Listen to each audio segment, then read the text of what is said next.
Welcome to the Dean Obeidallah Show. Joining us right now is someone everyone knows. Our friend Glenn Kirschner, former 30-year prosecutor, served in the US Army and JAG Corps, has Justice Matters on YouTube, wildly popular, over 1 million people. And of course, his Substack, also, you must sign up for it. It is great. My friend Glenn, nice to see you. Thanks so much for making time with so much going on in the world. I really appreciate it because you're a lawyer. Also, you served in the Army. And I wanted to talk about a lot of things involving both the legality and just the sense as a veteran. Yeah. What Trump is saying, what Hegseth is saying. So, first of all, what overarching? We are a few days into this now. It's Wednesday. I was watching a little of your chat Sunday when it was much more raw. What was going on? You've processed this more. What's your view of this war? It's an unlawful and unconstitutional war. Full stop. Donald Trump has now sent 6 service members to their death, and he promised us there would be more. He said, because it's just the way it is. There will be more. I mean, the man is so devoid of empathy and patriotism and decency and like any sense of tactics or strategy. It's absolutely insane. So listen, my wife grew up in Iran. She was there during the revolution. She had her rights as a woman revoked. She had boys pointing guns at her head saying, cover up more of your hair or we will kill you. She's lived this movie before. Right. So do people want a corrupt, abusive regime that has been in place in Iran since 1979 to be gone? Of course they do. But you know what? I'm sorry, Dean, the ends will never justify the means, and might doesn't make right. Think about it, because there was no lawful basis, there was no constitutional basis to launch this attack. Really, absent congressional approval or authority, it only could have been lawfully launched if there was an imminent threat to the United States. And what do we know?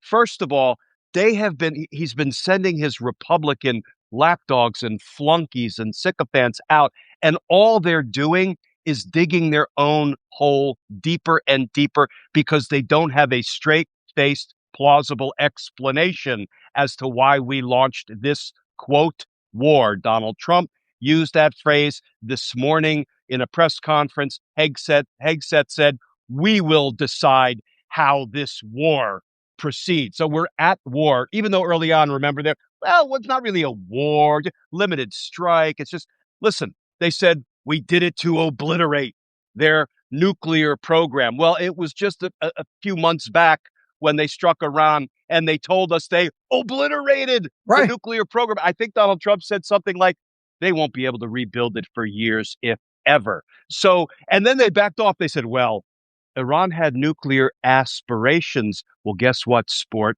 Aspirations don't equal an imminent threat to the United States. And they say, well, they have ballistic missiles. Yes, which can come nowhere near the United States. They don't have the capacity. So then they fell back to regime change. Again, we all welcome regime change, but that doesn't justify an otherwise unconstitutional war. Because if it did, then every country could say, laws be damned, constitution be damned, imminent threat to us be damned.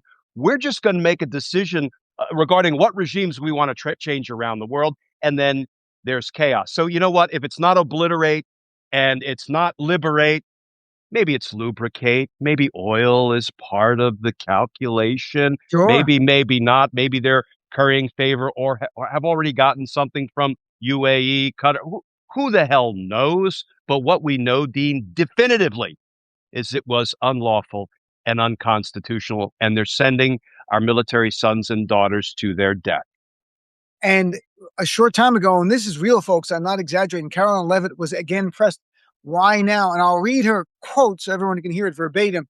She said, the president had a feeling, again, based on fact, that Iran was going to strike the U.S. So Trump had a feeling, so it was a vibe. He had a vibe. He got a bad vibe from Iran. And Glenn, you served in the military here. We were talking about before we started. I don't know how Iran was going to strike the U.S. They don't have the military capabilities. They don't have ballistic missiles that can hit us. They don't have planes that can hit us. So how are they going to strike the U.S. in a World Cup match, defeat us in soccer? I mean, what am I missing here? Yeah, I guess the FIFA Peace Prize means nothing to Donald Trump. You know what? The military, I was active duty 6.5 years. We don't decide whether to go to war or not based on feelings, based on anybody's feelings. You Right. do it based on intel. You do it based on, identifiable threats to the United States. We tried it once before where we thought we had weapons of mass destruction nailed down, and it turned out we didn't. And even that had nothing to do with feelings. That was a whole bunch of data that I think a lot of people either oversold or misrepresented, one or the other. Right.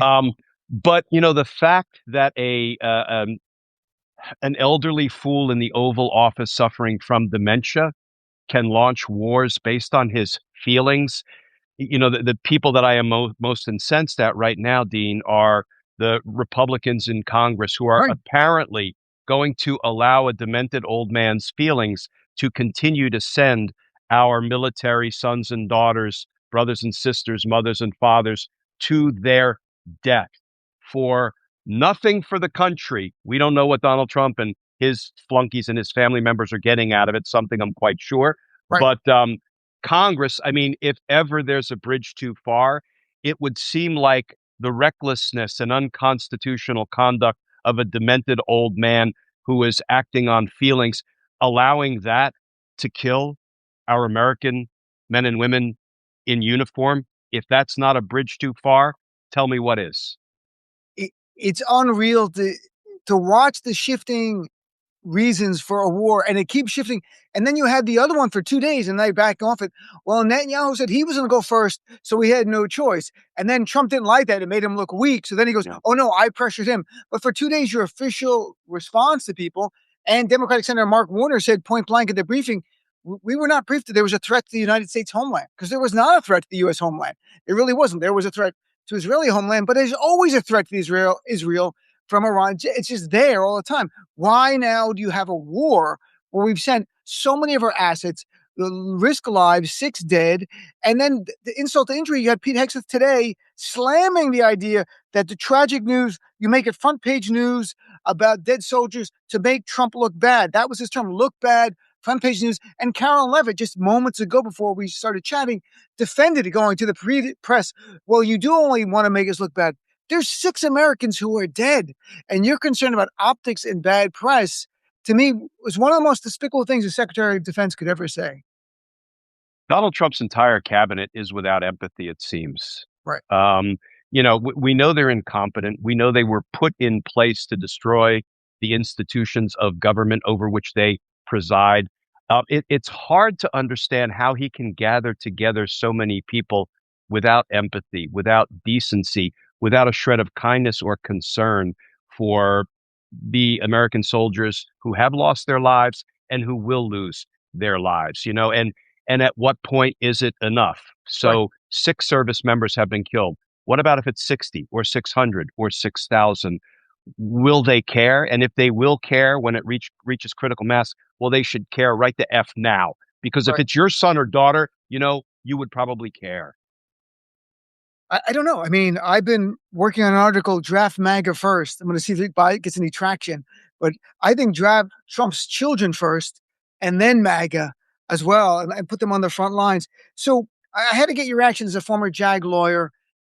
Pete Hegseth, again, the Secretary of Defense, said Monday in all this bravado that a small man can project. First said, we don't care what international institutions say. So that's first. Then he gets to this part. No stupid rules of engagement. The idea we're going to unleash the most lethal military. He said, quote, no stupid rules of engagement. When you hear that as a former JAG prosecutor, any red flags go off? Any bells ringing? The rules of engagement protect our military members as much as anybody else, right? If we are perceived as this roving gang that will just murder people at will with no sort of law of war basis, kind of like we're doing or we were doing down in international waters with the Venezuelan drug boats, we're just murdering them.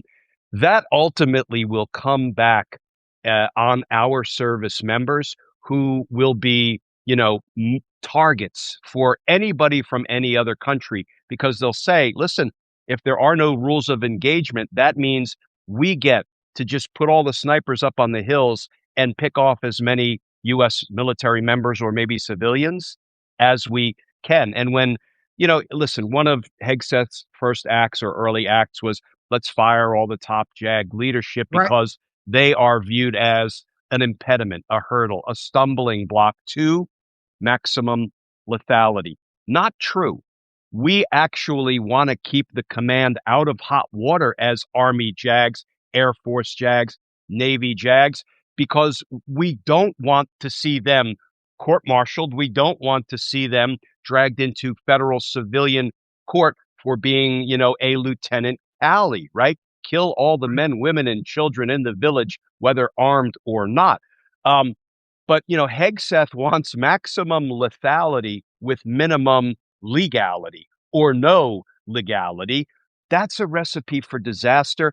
And I don't know if he's too stupid or too reckless to understand any of that. But, he comes across like a 14-year-old punk trying to be a strong man with Yeah. apologies to 14-year-old punks. I mean, this man is so ill-suited to be Secretary of Defense. But you know what? I'm coming to believe that we probably should start calling it the Department of War and call him the Secretary of War, because it seems like that's all they're interested in.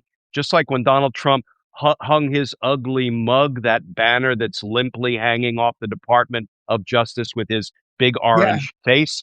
I celebrated that because now there's truth in advertising. It is not the Department of Justice anymore.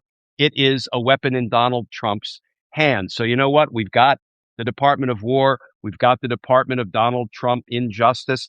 At least we know what we're contending with. And Dean, none of this is playing well with the public. I think, who is that? Hey, Nick Fuentes today, I heard him say, listen, everybody, you got to go out and vote for Democrats. And it wasn't AI. He was in a conversation with Alex Jones. I mean, these are two horrible people together, right?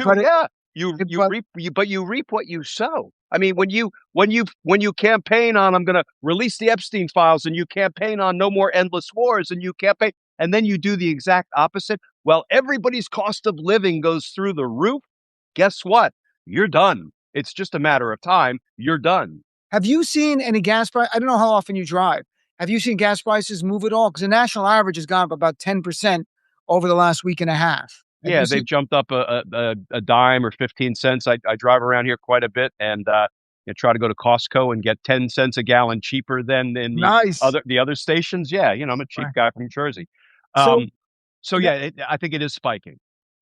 And by the way, when you hear Pete Hegseth say the idea of no stupid rules of engagement, this almost seems like something that would play at his war criminal trial down the road. Does that sound like something if there was ever such a trial? Yeah, so absolutely. Every word they utter is what we call a statement of a party opponent, and the rules of evidence specifically say anything somebody says once that person is being prosecuted, any words out of their mouths can be admitted against them at trial, with a couple of exceptions. Like if they're on trial for shoplifting and they admitted to committing a murder, well, that would be unduly prejudicial to say, by the way, he was bragging about killing people. Right. So with those few limitations, and here's the thing, they're feeling themselves now, Dean, right? But you know what? They're not going to be above the law forever.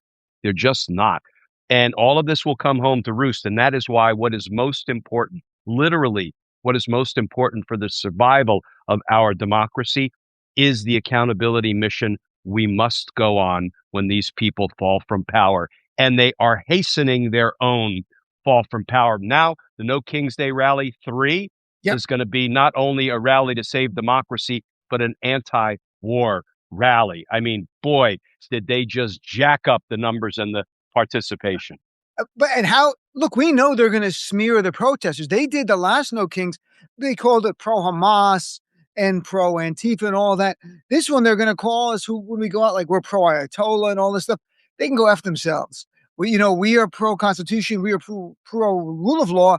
And war is only a last resort, not a first resort, because the president's got a feeling, got a vibe. I got a vibe these guys are going to blow something up, so let's blow them up. That's what we live in right now. So what do you think when today Hegseth said, well, this might be 8-week war? It went from 2 weeks to 4 weeks to now Hegseth is at 8 weeks or only 4 days in. This has all the makings of not the way the Iraq war was built up, because that was really built up over a big period of time. And the public opinion was 70% supported military action on the eve of the war. And we knew that was going to be a war. This was the middle of the night. They just blow up another country. Do you have a sense this is going to end up going on for much longer than 2 months? I know that we're destabilizing the region, and I don't think this is hyperbole. We're destabilizing the world. Yes. And so even if Donald Trump comes to realize that, oh my God, we are crashing and burning in the polls in the court of public opinion, we're killing our own chances at the midterms, let's pull out. Right. What kind of a vacuum has he left? And who will fill that vacuum? It's not going to be the best and the brightest pro-democracy devotees that will fill that power vacuum. So I think either way, we have done long-term damage to at least that region of the world and probably beyond. But I can't say whether they're going to stay in there. Do I expect to see boots on the ground? Of course, I expect to see that. Do I expect that will lead to more dead military members? Yes. Will that matter to Pete Hegseth and Donald Trump? No. Not a chance. Yeah, Not a chance. and to remind people, in the Iraq War, a lot of the insurgency was funded by Iran.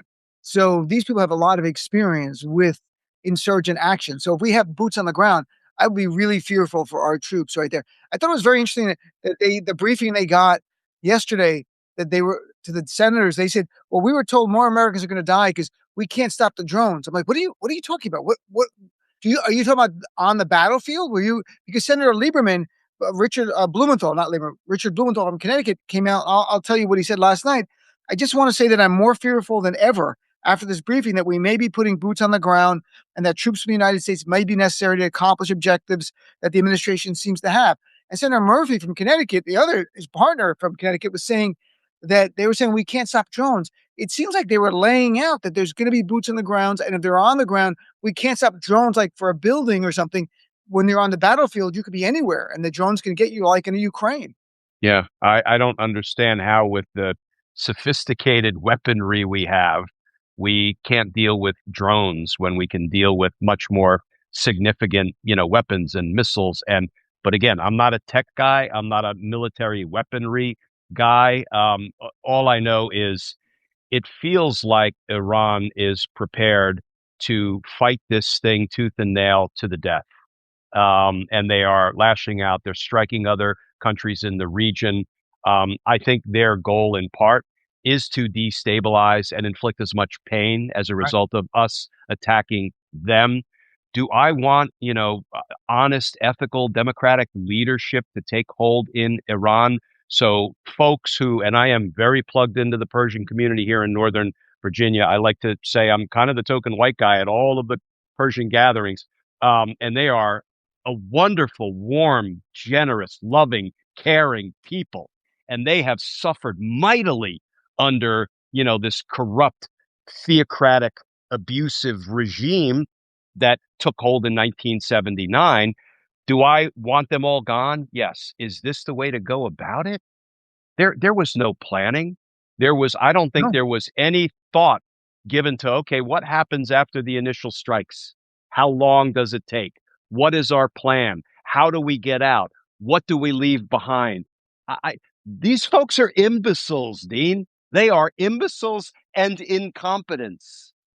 By the way, when you go to the Persian events, do they call you June? The term? Or John. Yeah. Or no, but I'm saying like for the endearment, like Habibi for Arabs. Yeah, Glenn June. Yeah. Glenn June. My wife is Nilu June. Yes. Yes, that means for everybody in Farsi, that's a term of endearment. Like I'm of Arab heritage, so let's say Habibi, Habibti, But I always think it's funny how they're like, June, hello, my friend, how are you? Yeah. Like Mazi, our buddy Maz Jabrani. Yeah.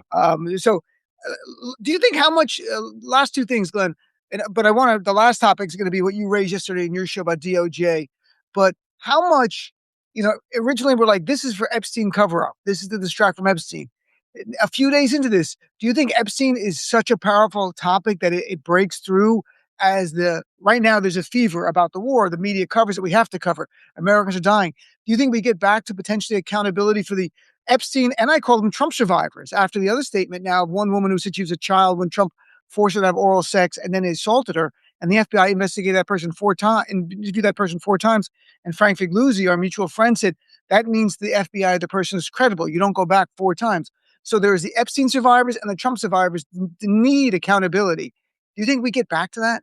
Yeah, we get back to the Trump Epstein files for sure. Trump's name saturates the Epstein files. And, literally the very first thing I thought of when I heard we struck Iran was, well, let's see.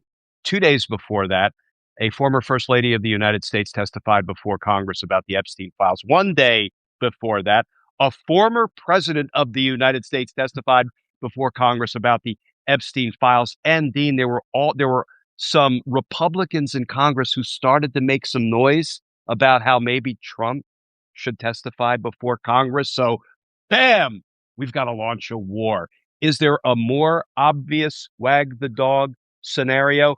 I will always believe that was part of the motivation here, but we have to get back to the Epstein files. Why?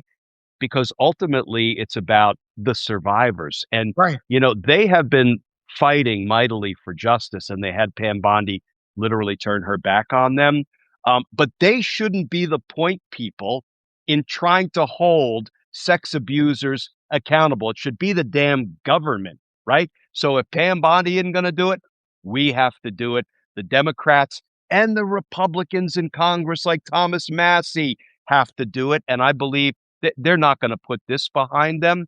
I think they're going to focus on this, even though we are in this period now where the war is going to suck all the oxygen out of corporate media. But guess what, Dean? We're They're not going to stopping. suck the oxygen out of us. No, we're good. We're going to talk about it. By the way, Wag the Dog starred your buddy, Bobby De Niro. Yes, Bobby it De did. Niro, Glenn, in case you don't know, is good friends with Bobby De Niro. I just saw a picture with you and him at the event that Miles Taylor put together. You guys at the bar. I'm like, look at this. I should have went to this event. Yeah, This is we ridiculous. after the event was over, we just De Niro and I and Louis Friedman, who's his right hand man and has become a dear friend of mine. The three of us just holed up in a booth at Old Ebbitt Grill, and we were just knocking them back and catching up. And Wow. I listen. I'm a Jersey guy, gutter kid from Sure. Jersey, who still pinches myself. It's like, how in the heck did I get to meet and become friends with Robert De Niro? I still don't understand it. Pacino should have walked in then. It would have been perfect. Like Pacino. De Niro. Hooah! No, exactly. Very last thing here. You had a great point. And again, some things are not getting the coverage they deserve. Yeah. Because the first story caught my eye. DOJ was no longer going to be involved in the appeal to go after the law firms that wouldn't bend a knee to Trump. They were letting it go. I'm like, wow, what a moment. And DOJ the next day goes, we were going to keep going after them. You said as a former prosecutor of 20 plus years, 30 years, you never saw this. Tell us a little bit about it, because it deserves more press. It's ridiculous. It's the incompetence of every agency in this administration on display. Yeah, Dean, I'm so glad you asked me about that. So think about this. They were litigating the issue of the scope of presidential power, whether he can issue executive orders to punish law firms that displease him. And they were transparently unconstitutional. He actually tried to punish the law firms by saying, we're going to cancel your contracts. We're going to pull your security clearances. And you lawyers in those firms are not allowed to walk into federal government buildings, including courthouses. Mm-hmm. It was laughably unconstitutional in at least 3 ways. And all 4 judges that ruled, judges appointed by both Republican and Democrat presidents, laughed it out of court, right? So I wasn't that shocked when I saw that the DOJ leadership filed a motion saying, Uncle, we throw in the towel. Yeah, me too. We want to pull these appeals. We don't want to pursue these appeals. Right. In other words, we lost and we have no chance of winning on appeal. I was a little surprised, though, tactically and strategically, that was the right thing to do, because the last thing you want is to have those cases go up to the Court of Appeals. And once the Court of Appeals affirms the trial court's rulings, it becomes precedent that all of the judges must follow, at least in that federal jurisdiction. Right now, it's not precedent. It's Right. just what the trial court Yeah. judges ruled. So I'm like, okay, it makes some sense. But you know what happened, Dean. First of all, on an issue of the scope of Donald Trump's presidential power, Pam Bondi is the one who made the decision to file the motion to withdraw those appeals. And as soon as Donald Trump caught wind, he said, Pam, I wish I could do the thing. I don't care what you told those judges in court yesterday. Go back and say we want our towel back. You threw in the towel yesterday. We're taking the towel back today. That's the only explanation for this. But the incompetence and the clear sign that Pam Bondi is nothing but a puppet to do what Donald Trump tells her to do, is, I think, beyond dispute. So listen, let it go up to the Court of Appeals and let the Court of Appeals set precedent that every court in that jurisdiction will have to follow. Donald Trump wants to try to bubble it up to the I know. Supreme Court. Even the Supreme Court, this would go the way of the tariffs. Even the Supreme Court would rule against him. But what it really highlights is that DOJ is in disarray. It is circling the drain. It is on the way to implosion. And this is another important data point proving all of that. Look at, before we wrap up though, look at every agency of this administration that's visible, that how they have failed, how they're incompetent. DOJ, HHS with Robert F. Kennedy Jr. saying things that don't make sense about people's health. You've got FBI. How can you trust Kash Patel? You can't trust anything. The FBI used to be an agency you could believe in. Now you can't because of Kash Patel. Any others? The Department of Labor is having a scandal. Education, EPA. Yeah, the DOE doesn't even exist. The Department of Education is like gone now. That's the only reason they're not being incompetent. They're kind of dissolved. This is unreal what Trump has done in just a little over a year. But Glenn, before I let you go, I so appreciate you being on. You're a busy guy. Where's the best place for people to follow you? I know you have your YouTube show, Justice Matters, your Substack. Tell us, where can Those are the two places. I put a daily video up on my Justice Matters channel. Always free to subscribe, and I always forget to say, hey, hit subscribe, will you? Nice. And then here on Substack every night, 8:30 p.m. Eastern time, we do a community meeting. It is just this great group of democracy warriors, and we talk about the legal issue of the day. We talk a little bit about, innovative ways to engage in this fight for democracy. It's a little looser, a little more irreverent, a couple more F-bombs get dropped. But so come join us in our nightly community meeting and see if you like it. Again, free, nothing behind a paywall. You can support me if you want, but I'm a really lousy salesman because you get it all for free. Free, Glenn Kirschner. So Glenn, thank you so much for being here. I so appreciate, my friend. And thanks for everyone for tuning in.